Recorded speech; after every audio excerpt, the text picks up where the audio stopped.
इस कहानी की शुरुआत में हमें बताया जाता है कि आज से लगभग करोड़ों साल पहले जब मिस्र के पिरामिड और बेबीलोन जैसे मशहूर शहरों का नामो निशान नहीं था, तब 2600 BCE में खानदाक नाम का एक ऐसा शहर मौजूद था जो धन और ज्ञान से भरा हुआ था और वहाँ के लोग खुशी से अपनी जिंदगी जी रहे थे। लेकिन एक दिन अख्तोन नाम के राजा ने खानदाक पर हमला करके उसे अपने कब्जे में ले लिया और खानदाक का नया राजा बन गया। अख्तोन ब्लैक मैजिक का बहुत बड़ा ज्ञानी था और वो खानदाक में पाई जाने वाली इटर्नियल नाम की एक पावरफुल मेटल के इस्तेमाल से एक ऐसा ताज बनाना चाहता था जिसमें 7 शैतानों की शक्तियां मिलाने के बाद वो ताज इतना ज्यादा पावरफुल हो जाता है कि उसे पहनने के बाद अख्तोन को मारना असंभव था और वो पूरी दुनिया पर राज करता। इसीलिए उसने खानदाक के लोगों को ही अपना गुलाम बनाकर उनसे खुदाई करके इटर्नियम निकलवाने लगा। अब एक दिन जब एक मजदूर खुदाई कर रहा होता है तो उसे एक बड़ा सा इटर्नियम का पत्थर मिलता है जिससे वो बहुत खुश होता है क्योंकि उसे लगता है कि इसके लिए राजा अख्तोन उसे इनाम देगा। लेकिन रास्ते में बाकी के मजदूर उससे वो इटर्नियम का पत्थर छीनने लगे क्योंकि उसे राजा को दिखाकर इनाम पाना चाहते थे। लेकिन तभी वहाँ पर एक लड़का आ जाता है जो उन्हें ऐसा करने से रोकता है और उस मजदूर के साथ एक सैनिक के पास जाता है। सैनिक इटर्नियम के बड़े से पत्थर को देखकर बहुत खुश होता है और मजदूर को वहाँ से जाने को कहता है। वो मजदूर जब इटर्नियम के बड़े से पत्थर को ढूंढने के बदले इनाम की मांग करता है तो सैनिक उसे मारकर चट्टान से नीचे फेंक देता है। और जब वो उस लड़के को मारने के लिए उसकी तरफ बढ़ता है तो वहाँ पर लड़के के डैड आ जाते हैं जो सैनिक से माफी मांगकर अपने बेटे को बचाकर वहाँ से ले जाते हैं और उसे समझाते हैं कि वो सिर्फ अपने काम से काम रखे। लेकिन उस लड़के के अंदर आजादी की ज्वाला जल रही थी, इसीलिए अपने डैड की बातों पर ज्यादा ध्यान नहीं देता और सैनिक से इटर्नियम को छीनकर बाकी के सैनिकों से बचता हुआ चट्टान के ऊपर आ जाता है और सभी मजदूरों को आजादी का संकेत देता है। उस लड़के को ऐसा करता देखकर बाकी के मजदूर भी उसके समर्थन में अपने हाथ उठाते हैं। इसके बाद सैनिक उस लड़के को पकड़कर राजा के सामने पेश करते हैं जहाँ पर राजा उसे मौत की सजा सुनाता है। लेकिन इससे पहले कि सैनिक उसे मारता वो लड़का अचानक से वहाँ से गायब हो जाता है और 7 जादूगर की गुफा में पहुँच जाता है। दरअसल 7 जादूगरों ने लड़के की बहादुरी और उसकी ईमानदारी को देखते हुए उसे अपनी पावर देने का डिसाइड किया होता है ताकि वो बुरी शक्तियों से दुनिया की हिफाजत कर सके। 7 जादूगरों की पावर मिलने के बाद वो लड़का काफी ज्यादा पावरफुल बन जाता है। वहीं दूसरी तरफ अख्तोन का वो जादुई ताज भी बनकर तैयार हो जाता है। लेकिन इससे पहले कि उसे पहनता वहाँ पर वो लड़का भी आ जाता है जो 7 जादूगरों की पावर मिलने के बाद डेथ एडम के नाम से जाना जाता है। अख्तोन डेथ एडम को रोकने के लिए ताज के पावर का इस्तेमाल करता है, लेकिन अख्तोन और डेथ एडम के बीच में हुई इस खतरनाक फाइट में अख्तोन मारा जाता है और जादूगर उसके ताज को छिपा देते हैं ताकि कोई उसका गलत इस्तेमाल न कर सके। इसके बाद किसी ने कभी भी डेथ एडम को नहीं देखा और किसी को नहीं पता क्यों कहाँ गायब हो गया। अगले सीन में हमें 5000 साल के बाद का समय दिखाया जाता है जहाँ पर अब खानदाक शहर एक आतंकी संगठन का कब्जा है जिन्हें इंटरगैंग के नाम से जाना जाता है। अगले सीन में हम एडेना नाम की एक लड़की को देखते हैं जो एक आर्कियोलॉजिस्ट होती है और वो अपनी टीम के साथ अख्तोन का जादुई ताज ढूंढने की कोशिश कर रही थी क्योंकि अगर वो ताज इंटरगैंग के हाथ लग गया तो उन्हें रोकना इम्पॉसिबल होगा। एडेना इंटरगैंग की नजर में एक वांटेड होती है और जब इंटरगैंग का ऑफिसर एडेना की गाड़ी का चेकअप कर रही होती है कि तभी वहाँ पर एडेना का बेटा आ जाता है जो ऑफिसर को अपनी बातों में फंसा कर रखता है और एडेना अपने दोस्तों के साथ वहाँ से निकल जाती है। अब ये लोग खानदाक के एक पुरानी पहाड़ी के पास आ जाते हैं क्योंकि एडेना को पूरा विश्वास होता है कि जादुई ताज इसी पहाड़ी की गुफा के अंदर है। इसके बाद एडेना अपने दोस्तों के साथ गुफा के अंदर आ जाती है जहाँ पर काफी मुश्किलों के बाद आखिरकार इन्हें वो जादुई ताज मिल जाता है जिसे पाकर एडेना बहुत खुश होती है। लेकिन यहाँ पर हमें पता चलता है कि एडेना का एक साथी जिसका नाम इस्माइल होता है वो इंटरगैंग से मिला होता है जिसकी वजह से वो अपने एक साथी को मारकर पहाड़ी से नीचे फेंक देता है और इंटरगैंग को एडेना का लोकेशन बता देता है जिसकी वजह से अगले ही पल वहाँ पर इंटरगैंग वाले आ जाते हैं जो एडेना को ताज देने को कहते हैं। लेकिन एडेना उन्हें ताज देने के बदले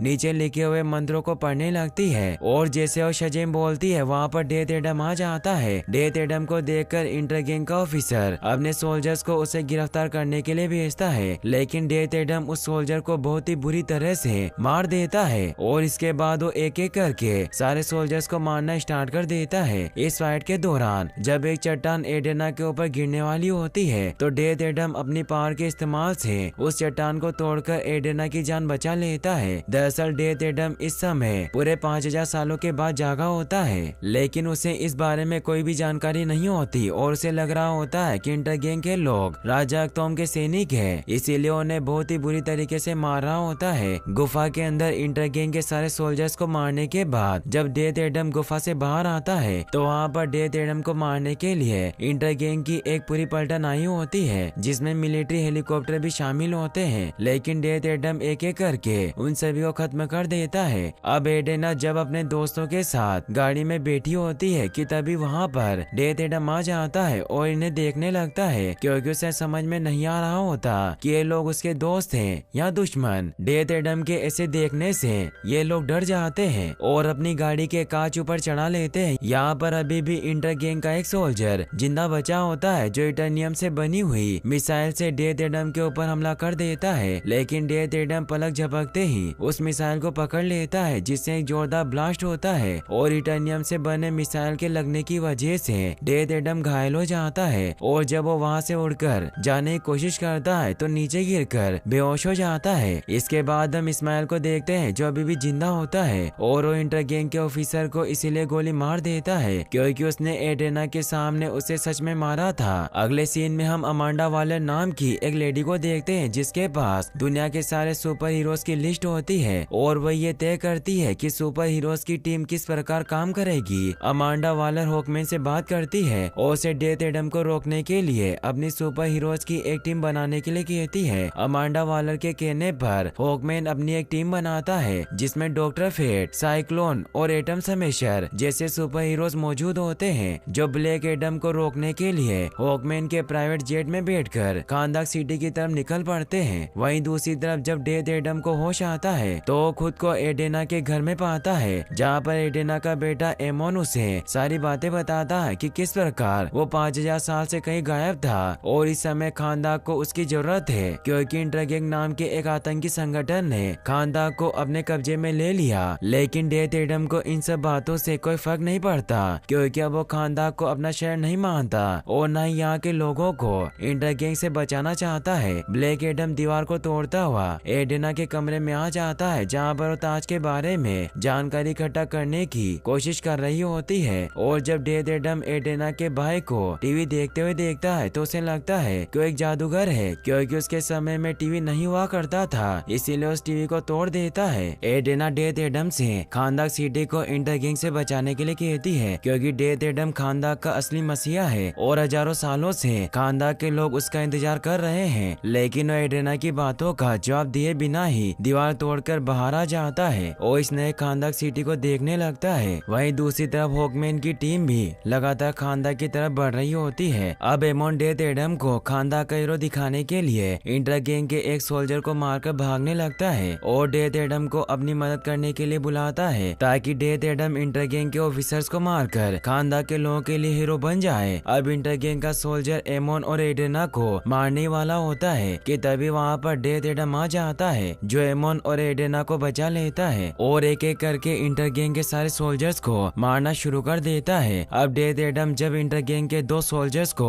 मारने के लिए उन्हें लेकर आसमान में आता है तो वहाँ पर हॉकमैन भी अपनी टीम के साथ आ जाता है। हॉकमैन को देखकर डेथ एडम इंटरगैंग के दोनों सोल्जर्स को नीचे फेंक देता है, लेकिन हॉकमैन उन दोनों को बचा लेता है। अब डॉक्टर फेट भी डेथ एडम को रोकने के लिए शिप से बाहर चले जाते हैं और एटम स्मैशर और साइक्लोन को रेडी रहने के लिए कहते हैं। हॉकमैन जब इंटरगैंग के दोनों सोल्जर्स को बचाकर नीचे ले आता है तो खानदान के लोग हॉकमैन का विरोध करने लगते हैं, क्योंकि उनका कहना होता है कि हॉकमैन ने गलत लोगों को बचाया है, जिस पर हॉकमैन कहता है कि किसी को मारना हमारा काम नहीं है। लेकिन तभी वहाँ पर डेथ एडम आ जाता है, जो हॉकमैन द्वारा बचाए गए दोनों सोल्जर्स को मार देता है। अब हॉकमैन और डेथ एडम के बीच में एक खतरनाक फाइट होना शुरू हो जाती है। हॉकमैन डॉक्टर फेट के साथ मिलकर किसी तरह डेथ एडम को कंट्रोल करने की कोशिश करता है, लेकिन ऐसा नहीं कर पाते क्योंकि डेथ एडम काफी ज्यादा पावरफुल होता है। अब साइक्लोन और एटम स्मैशर भी डेथ एडम को रोकने के लिए आ जाते हैं और एटम स्मैशर अपनी साइज काफी ज्यादा बढ़ाकर डेथ एडम के ऊपर हमला कर देता है और एक जोरदार पंच मारकर उसे जमीन में नीचे गाड़ देता है। ये सब देखकर सभी लोग बहुत खुश होते हैं, क्योंकि उनको लगता है कि फाइनली उन्होंने डेथ एडम पर काबू कर लिया है और उसे हमेशा के लिए कैद कर देंगे। लेकिन वो गलत होते हैं, क्योंकि क्योंकि अगले ही पल डेथ एडम अपनी पूरी पावर से बाहर आता है और एटम स्मैशर को एक ही पंच में नॉकआउट कर देता है। डेथ एडम को देखकर खानदान के लोग बहुत खुश होते हैं क्योंकि उनका मसीहा वापस आ गया है। इसके बाद डेथ एडम उड़कर वहाँ से महल की तरफ चला जाता है। डेथ एडम के वहाँ से जाने के बाद डॉक्टर फेट एडेना के पास जाता है और उससे सबा का ताज देने को कहता है क्योंकि डॉक्टर फेट को अपनी मैजिकल पावर की मदद से पता चल गया था कि एडेना के पास ही सबा का ताज है। लेकिन एडेना डॉक्टर फेट को सबा का ताज देने से मना कर देती है और इनसे कहती है कि डेथ एडम खानदान का हीरो है जो हजारों सालों के बाद खानदान को बचाने के लिए आया है और वो इंटरगैंग के लोगों को मारकर ऐसा कर भी रहा है। एडेना की बात सुनकर हॉकमैन उसे बताता है कि उसने डेथ एडम के बारे में जो कुछ भी सुना है वो गलत है क्योंकि डेथ एडम कोई हीरो नहीं बल्कि एक विलन है जिसके गुस्से की वजह से पूरा खानदान शहर बर्बाद हो गया था। हॉकमैन की बात सुनकर एडेना हॉकमैन और उसकी टीम को डेथ एडम से मिलाने के लिए खानदान के पुराने महल में ले आती है। यहाँ पर एडेना डेथ एडम से कहती है कि मुझे पता चल गया कि तुम कोई हीरो नहीं हो क्योंकि तुम्हारे गुस्से की वजह से ही तुम्हारी शक्तियाँ बेकाबू हो गई थी और खानदान में तबाही लेकर आई थी। एडेना की बात सुनकर डेथ एडम कहता है कि मैंने कभी भी हीरो होने का दावा नहीं किया, जिस पर एडेना कहती है कि भले ही तुम पहले हीरो ना रहे हो लेकिन अब बन सकते हो क्योंकि तुमने बिना कुछ सोचे समझे गुफा में मेरी जान बचाई थी, यानी कि तुम में अभी भी अच्छाई मौजूद है। अब डॉक्टर फेट और हॉकमैन भी डेथ एडम को शजेम बोलने के लिए कन्विंस करने लगते हैं क्योंकि शजेम बोलते ही डेथ एडम अपनी पावर खो देगा और अपनी रियल फॉर्म में वापस आ जाएगा, जिसके बाद ये लोग उसे हमेशा के लिए कैद कर देंगे क्योंकि इनको डर होता है कि कहीं डेथ एडम गुस्से में आकर तबाही मचाना स्टार्ट न कर दे। वहीं दूसरी तरफ हम एमोन को देखते हैं जो सबा का ताज लेकर अपने घर आ जाता है जहाँ पर इस्माइल पहले से ही एमोन का इंतजार कर रहा होता है। दरअसल इस्माइल वही व्यक्ति होता है जो एडेना को गुफा में लेकर गया था और वो इंटरगैंग से भी मिला हुआ होता है और वो किसी तरह सबा का ताज पहनकर पावरफुल बनना चाहता है क्योंकि इस्माइल अख्तोन का आखिरी वंशज बचा होता है और सबा के ताज पर उसी का हक होता है। इस्माइल एमोन से ताज देने के लिए कहता है लेकिन इससे पहले कि एमोन इस्माइल को सबा का ताज देता, एडेना का भाई इस्माइल पर हमला कर देता है और एमोन को वहाँ से भागने के लिए कहता है लेकिन इस दौरान उसे गोली लग जाती है जिसकी वजह से वो घायल हो जाता है और एमोन किसी तरह इस्माइल से छुपकर एडेना को कॉल करके बता देता है कि उसकी जान खतरे में है। ये सुनकर एडेना डेथ एडम से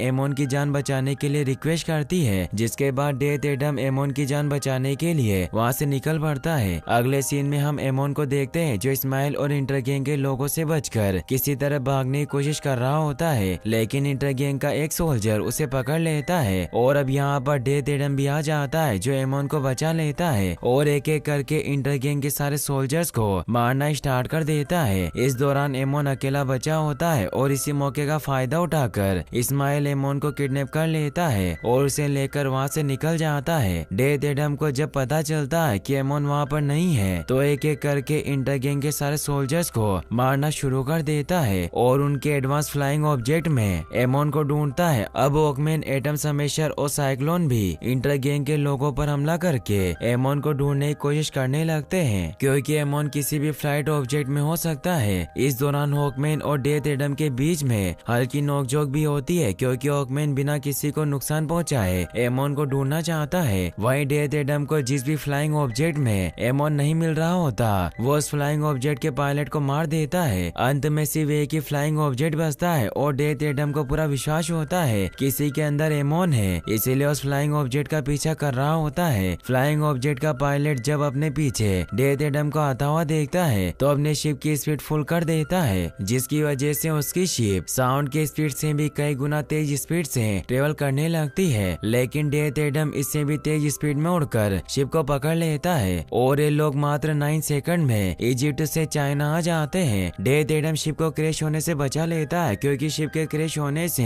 एमोन की जान भी जा सकती थी, लेकिन जब वो फ्लाइंग ऑब्जेक्ट के अंदर देखता है तो उसमें एमोन नहीं होता, जिस बात पर गुस्सा होकर डेथ एडम पायलट को मार देता है। अब डॉक्टर फेट अपने मैजिक की मदद से डेथ एडम से संपर्क करते हैं और उसे पकड़े गए इंटरगैंग के ऑफिसर्स को लाने के लिए कहते हैं ताकि उसका माइंड पढ़कर ये पता लगा सके कि इस्माइल ने एमोन को कहाँ रखा है। लेकिन अब ऐसा पॉसिबल नहीं होता क्योंकि डेथ एडम ने पायलट को मार दिया है। इसके बाद हम एडेना के भाई को देखते हैं हैं जिसे डॉक्टर फेट ने बचा लिया था और अब हॉकमैन के शिप में साइक्लोन उसका इलाज कर रही होती है। अगले सीन में हम एडेना को देखते हैं जो एमोन के नाम मिलने से बहुत दुखी होती है कि तभी वहाँ पर हॉकमैन इंटरगैंग के 2 सोल्जर्स को लेकर आ जाता है और डॉक्टर फेट से उनसे पूछताछ करने के लिए कहता है। उन दोनों गुंडों को देखकर एडेना गुस्से में आ जाती है और उन्हें मारकर एमोन के बारे में पूछने लगती है। एडेना को ऐसा करता देखकर डेथ एडम उसे रोकता है और खुद उन दोनों को लेकर आसमान की गहराइयों में आ जाता है और उनसे कहता है कि जो भी पहले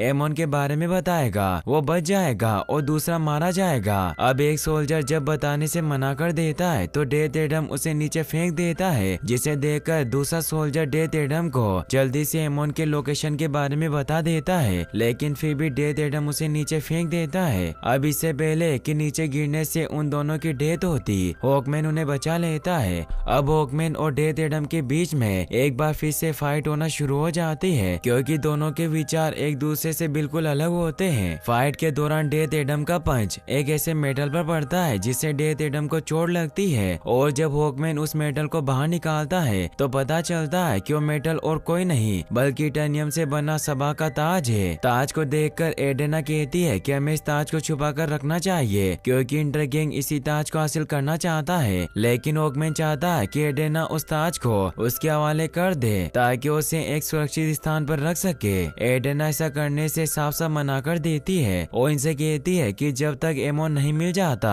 ताज उसी के पास रहेगा और डेथ एडम हॉकमैन और उसकी टीम के साथ मिलकर लड़ेगा। एडेना की इस बात पर सभी लोग राजी हो जाते हैं और हॉकमैन की शिप में बैठकर अल हल्दिया माइन की तरफ निकल पड़ते हैं क्योंकि इंटरगैंग के गार्ड से इन्हें पता चला होता है कि इस्माइल ने एमोन को वहीं पर छुपा कर रखा है। रास्ते में डॉक्टर फेट हॉकमैन को समझाते हैं कि हमें डेथ एडम से नहीं बल्कि डेथ एडम के साथ मिलकर लड़ना चाहिए क्योंकि ऐसा करने से हमारा ही फायदा है। अब ये लोग उस जगह पर पहुंच जाते हैं जहां पर इस्माइल ने एमोन को बंदी बनाकर रखा होता है। सबसे पहले हॉकमैन प्लान बनाता है कि ये लोग इंटरगैंग के लोगों पर किस तरह से हमला करेंगे, लेकिन डेथ एडम हॉकमैन की बातों पर ज्यादा ध्यान नहीं देता और अकेले ही इंटरगैंग के लोगों से लड़कर एमोन को बचाने के लिए निकल पड़ता है। डेथ एडम बड़ी आसानी से इंटरगैंग के सोल्जर्स को मारते हुए आगे बढ़ रहा होता है और जल्दी वो उस जगह पर पहुंच जाता है जहां पर इस्माइल ने एमोन को बंदी बनाकर रखा होता है। लेकिन इससे पहले क्यों एमोन को इस्माइल के कब्जे से छुड़ाता,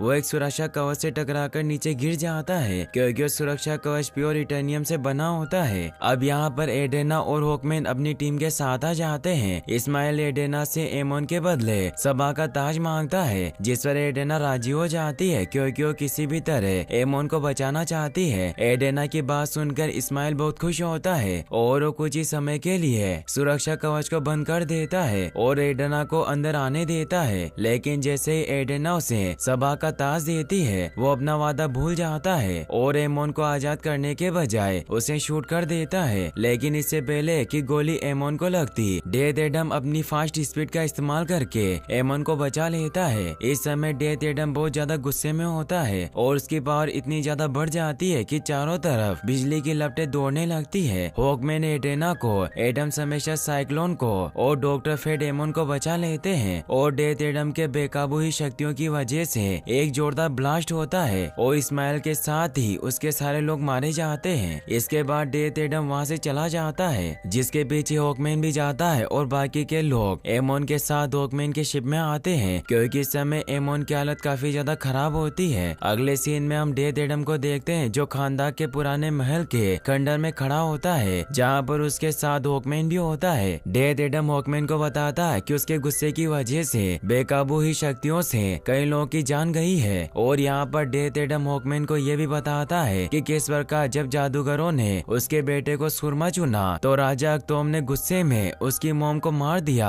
और उसे भी बहुत बुरी तरीके से पीटा। जब उसके बेटे ने उसकी ऐसी हालत देखी तो उसने उसे बचाने के लिए अपनी शक्तियां उसे दे दी जिसकी वजह से वो डेथ एडम बन गया और मैं असली सुरमा नहीं हूँ बल्कि मेरा बेटा था जिसकी खानदान में मूर्ति बनी हुई है और उसने मुझे बचाने के लिए अपनी शक्तियां मुझे दे दी। लेकिन उसी समय अख्तोम के सैनिकों ने तीर से हमला करके मेरे बेटे को मार दिया जिससे मुझे बहुत दुख हुआ और मैंने गुस्से में अख्तोम के साथ ही उसके पूरे साम्राज्य को भी खत्म कर दिया। लेकिन अब मैं दोबारा ऐसा नहीं करना चाहता, इसीलिए हॉकमैन से कहता है कि जब मैं शजेम बोलकर अपने अपने रियल फॉर्म में वापस आऊं तो तुम इस बात का ध्यान रखना कि मैं दोबारा से शजेम ना बोल पाऊं। अब डेथ एडम के शजेम बोलते ही वो अपने रियल फॉर्म में वापस आ जाता है और उसकी सारी पावर चली जाती है, जिसके बाद हॉकमैन डेथ एडम को समुद्र के बीच में बने अपने अंडरग्राउंड टनल में ले आता है, जहाँ पर उसने सबसे खतरनाक मुजरिमों को कैद किया हुआ था। यहाँ पर डेथ एडम को इस प्रकार से कैद किया जाता है कि हर समय बेहोशी की हालत में ही रहे और वो अपने मुंह से एक भी शब्द ना बोल पाए। वहीं दूसरी तरफ एमोन भी इलाज से बिल्कुल ठीक हो जाता है। अब एडेना जब सबा के ताज को उल्टा करके पढ़ती है तो ताज पर लिखे गए शब्दों को पढ़कर पूरी तरह से हैरान होती है, क्योंकि उस पर लिखा होता है मौत ही जिंदगी की आखिरी मंजिल है। यानी कि इस्माइल ने सबा का ताज हासिल करने के बाद जानबूझकर एमोन पर गोली चलाई थी ताकि डेथ एडम उसे मार दे, क्योंकि उसे पता था कि डेथ एडम के मारने के बाद वो मरकर अंत की पहाड़ी पर पहुंच जाएगा, जहाँ पर 7 शैतान रहते हैं जो अपनी पावर की मदद से उसे सबाक में बदल देंगे। और होता भी ऐसा ही है। इस्माइल मरने के बाद 7 शैतानों के पास पहुंच जाता है जो उसे अपनी पावर देकर एक शक्तिशाली डेमोन सबाक में बदल देते हैं, जिसके बाद इस्माइल की डेड बॉडी में जान आना शुरू हो जाती है और वो देखते ही देखते सबाक बनकर समुद्र से बाहर निकलता है। डॉक्टर फेट को जब सबाक के बारे में पता चलता है तो हॉकमैन को अपनी शिप उसकी तरफ ले चलने के लिए कहते हैं और हॉकमैन अपनी शिप में से मिसाइल निकालकर सबाक के ऊपर हमला करना शुरू कर देता है, लेकिन इसका कोई भी फायदा नहीं होता,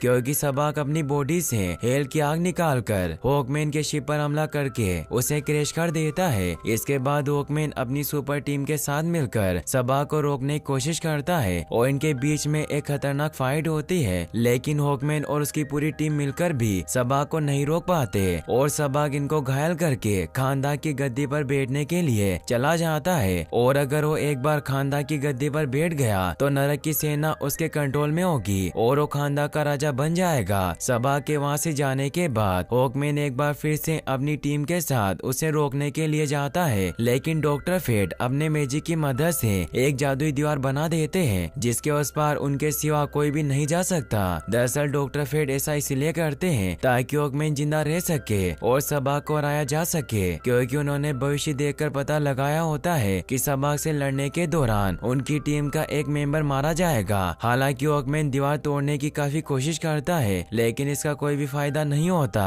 अब डॉक्टर फेट और सबाक के बीच में फाइट होना शुरू हो जाती है और डॉक्टर फेट अपना छलावा बनाकर सबाक को रोकने की कोशिश कर रहे होते हैं, लेकिन उन्हें पता होता है कि वो ज्यादा देर तक सबाक को नहीं रोक पाएंगे। इसीलिए अपनी मैजिकल पावर की मदद से डेथ एडम को आजाद कर देते हैं, क्योंकि अब सिर्फ डेथ एडम ही सबाक को रोक सकता है। डेथ एडम आजाद होने के बाद सिक्योरिटी गार्ड्स को मारकर समुद्र से ऊपर आने लगता है और वहीं दूसरी तरफ सबाक डॉक्टर फेट को मार देता है और फाइनली खानदान की गद्दी पर बैठ जाता है। खानदान की गद्दी पर बैठते ही सबाक पहले से भी काफी ज्यादा पावरफुल बन जाता है और हॉकमैन की टीम को दूर फेंक देता है। अब पूरे शहर में नरक की सेना हमला करना स्टार्ट कर देती है, लेकिन एडेना किसी तरह अपने भाई के साथ मिलकर उनसे लड़ने की कोशिश कर रही होती है कि तभी वहाँ पर एमोन शहर के बाकी लोगों को भी लेकर आ जाता है और अब सभी लोग मिलकर नरक की सेना से लड़ने लगते हैं। वहीं दूसरी तरफ सबाक हॉकमैन को बहुत ही बुरी तरीके से मार रहा होता है और वो डेथ एडम के स्टेचू पर भी हमला करके उसे नीचे गिरा देता है, लेकिन इससे पहले कि उसके नीचे दबने से एमोन की जान जाती डेथ एडम उसे रोक लेता है। इसके बाद डेथ एडम और सबाक के बीच में एक खतरनाक फाइट होना शुरू हो जाती है। फाइट के दौरान सबाक एक रोड को हॉकमैन की बॉडी के आर पार कर देता है और अगले पल हॉकमैन राख बनकर उड़ जाता है और उसका हेलमेट नीचे गिर जाता है, लेकिन हॉकमैन अभी मरा नहीं होता, क्योंकि उसने डॉक्टर फेट के मैजिकल हेलमेट की मदद से अपना एक छलावा बनाया था। इसके बाद हॉकमैन अपना ढेर सारा छलावा बनाकर सबाक के ऊपर हमला कर देता है और इसी मौके का फायदा उठाकर डेथ एडम भी सबाक के ऊपर हमला कर देता है और उसे बीच में से चीरकर मार डालता है और खानदान को तबाह होने से बचा लेता है। हॉकमैन एक बार फिर से ब्लैक एडम से मिलकर बहुत खुश होता है, क्योंकि उसको समझ में आ गया था कि डेथ एडम एक अच्छा सुपर हीरो है और भविष्य में फिर कभी उसकी जरूरत पड़ सकती है। इसके बाद हॉकमैन अपनी टीम के साथ वहाँ से चला जाता है और डॉक्टर फेट का मैजिकल हेलमेट अपने नए होस्ट को ढूंढने के लिए गायब हो जाता है। इसके बाद फाइनली डेथ एडम खानदान की गद्दी पर बैठता है, लेकिन अगले ही पल वो उस गद्दी को तोड़ देता है, क्योंकि वो चाहता है कि अब खानदान की जनता किसी राजा की गुलाम नहीं बल्कि आजाद रहे। अब एमोन जब डेथ एडम को डेथ एडम कहकर बुलाता है तो डेथ एडम कहता है कि अब यह नाम काफी पुराना हो गया है, यानी कि अब डेथ एडम ब्लैक एडम के नाम से जाना जाएगा। और यहीं पर यह मूवी फाइनली एंड हो जाती है। मूवी के पोस्ट क्रेडिट सीन में हम अमांडा वालर को देखते हैं जो एक ड्रोन की मदद से ब्लैक एडम को बताती है कि वो खानदाक सिटी से बाहर ना आए वरना ये उसके लिए अच्छा नहीं होगा। अमांडा वालर की बात सुनकर ब्लैक एडम कहता है कि पूरे प्लेनेट पर ऐसा कोई नहीं है जो मुझे रोक सके, जिस पर अमांडा वालर ब्लैक एडम से कहती है कि मैं ऐसे लोगों को भी जानती हूँ जो इस प्लेनेट के नहीं है। ब्लैक एडम को अमांडा वालर की बातों से कोई फर्क नहीं पड़ता क्योंकि उसे लगता है कि उससे ज्यादा पावरफुल कोई नहीं, और वो ड्रोन को तोड़ देता है। और अगले ही पल वहाँ पर सुपरमैन आ जाता है जो ब्लैक एडम से कहता है कि हमें बात करने की जरूरत है। और इसी सस्पेंस के साथ ये मूवी यहीं पर एंड हो जाती है। और गाइस, अगर आप ऐसे ही और सुपर हीरोज के वीडियोस देखना चाहते हो तो एंड स्क्रीन पर क्लिक करके आप इस वीडियो को भी वॉच कर सकते हो। साथ ही इस वीडियो को लाइक और चैनल को सब्सक्राइब करने के लिए आपका तहे दिल से शुक्रिया। Thanks for watching.